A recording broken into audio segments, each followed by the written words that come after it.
Hey everyone, my name is Wedge. We conclude our Commander 2014 review week with the green deck guided by nature. This tribe of elves is led by Freyalise, the final planeswalker in the Commander set and a well-known character in the magic lore of old. Freyalise is 5 mana for a 3 loyalty walker, much like Nahiri and Ob Nixilis. She doesn't really have any abilities that scream build around me, so the cost is pretty reasonable for what you're trying to do. Freyalise doesn't have to come down immediately and pretty much is more of a support card than a linchpin for a deck.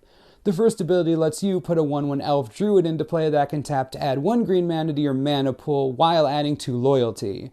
The ability is both good and bad. It's good because you're making creatures to protect yourself and Freyalise. It's not so good because you're making Llanowar elves. An ability like this is usually better in white, like on Nahiri, because you're trying to get out as many creatures as possible. Green is looking to overwhelm you with bigger guys such as worms or beasts in smaller quantities. Sure, making Llanowar elves is flavorful and it's still a free guy, it's just hard to get excited for it when you have Garrix at various costs making 3/3s. The second ability allows you to destroy an artifact or enchantment for 2 loyalty. While it doesn't look like much, there are plenty of good targets for the ability, so it'll always be useful. Running out Freyalise to hit combo pieces or Sol Rings is perfectly reasonable, and that alone makes her a solid utility card. The final ability for 6 loyalty lets you draw a card for each green creature you control. Aside from the occasional token, Solemn Simulacrum, or Duplicant, you'll likely get to Collective Unconscious, which is strong but also kind of uninteresting for a bottom ability. I feel like they kind of ran out of gas with this walker. It's definitely flavorful, but not really something I want to run as a commander. Definitely better as a support card.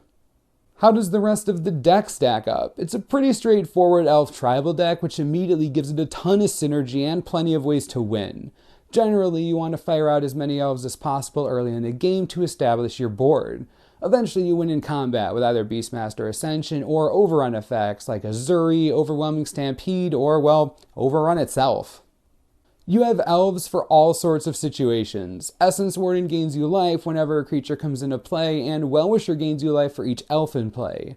Wood Elves and Sylvan Ranger can help you get the lands you need.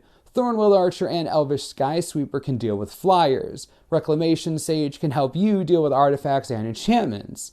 Masked Admirers is repeatable card draw as long as you keep playing creatures. Imperious Perfect, Jiraga Warcaller, and Immaculate Magistrate can all make your team bigger as well. Thunderfoot Baloth may be the best effect of the bunch, as it gives +2/+2 and Trample as long as you have Freyalise in play. And it's a 7/7 Trampler by itself, threatening a ton of damage. Creeper Hulk is another interesting way to get damage in. For 2 mana, you can turn a creature you control into a 5/5 with Trample. The deck has plenty of ways to make your guys massive, which is necessary for green to win. With not much in the way of evasion, you have to push your way through. Guided by Nature can also win with big creatures such as Rampaging Balos or Terastodon. Soul of Harvest provides you with some extra draw while being a 6/6 Trampler.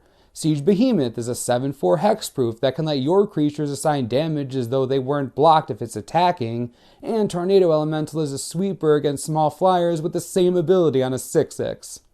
If you have a ton of open mana, Lifeblood Hydra is a threat both in and out of play. It scales up with more mana and then gives you life and cards when it dies equal to its power. Wolfbriar Elemental lets you put a 2/2 wolf into play for each time you kick it. Sylvan Offering lets you and an opponent put an XX Treefolk into play, then you and an opponent put X/1/1 elves into play. The deck has plenty of ways to sink that excess mana. If you're looking to make this an elf deck, then you should start by making Azuri your commander and putting every elf you can into it. Elvish Champion, Wirewood Channeler, and Elvish Soul Tiller are just some of the elves you'll want to consider. Nissa Revan is another card you'll want a copy of. You'll want most, if not all, your creatures to be elves. If you go the tribal route, you want to get the relevant tribal spells in there as well. Slate of Ancestry will draw you cards, while Obelisk of Erd, Coat of Arms, and Door of Destinies build up your armies. Steely Resolve will make your creatures harder to get rid of, while Achroma's Memorial will make them impossible to beat in combat.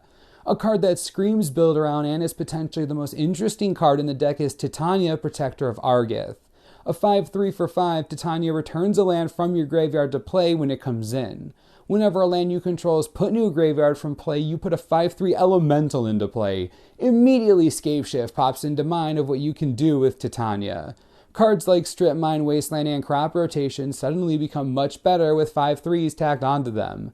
It's pretty easy to put multiple lands into your graveyard in a turn, meaning an easy army of 5/3s in your possession. Scapeshift and Concordant Crossroads is enough to win games. Just playing fetch lands seem amazing with this card. There's definitely a deck to be had here. Overwhelming your opponents with 5/3s will be easy. In terms of financial value, this deck is great if you're looking for hard-to-find elves for your collection. Immaculate Magistrate, Draga Warcaller, and Imperious Perfect are all in the $4 to $6 range and now will be easier to get. You get a Medallion and a Sol Ring as expected, and also a Skull Clamp to get you some card draw and fill your wallet. There isn't anything too groundbreaking in this deck, but there is also a good chance Freyalise or Titania will be the most valuable card down the road. And that concludes our feature on Commander 2014. All the decks and commanders are shaping up to be pretty interesting. With their release coming today, we hope everyone gets the chance to buy the deck they want. Let us know which ones you plan to buy and why. I'm genuinely interested what your plans are. As always, subscribe for the latest and most reliable Magic the Gathering information you could ever need. This is the Mana Source. I'm Wedge. Thanks for watching. We'll see you next time.